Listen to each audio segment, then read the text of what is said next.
পোলা হুম। এক মায়ের খুব ভালোবাসে, হুম। দুনিয়ায় আর কিছু চায় না মায়া ছাড়া, আচ্ছা। কিন্তু মায়া পোলাটারে পছন্দ করে না। ওহো।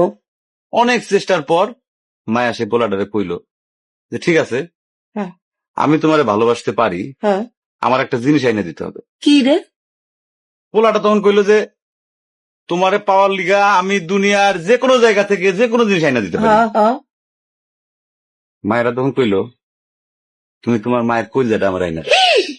কি ক- কি ক- কি কি- কি- শুনোই না, কি গল্প শোনালি দিদু?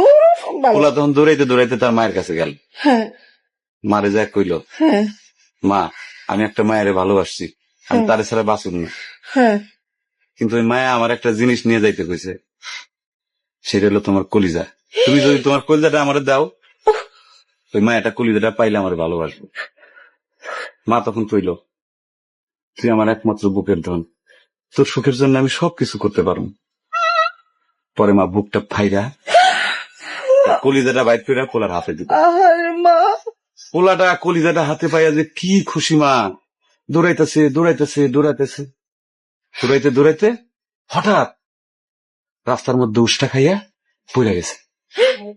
হাতের কলিজাটা হাতের থেকে সুইটা রাস্তার মধ্যে পড়ছে। তখন মায়ের কলিজাটা কইতাছে ব্যথা পাইছো বাজান?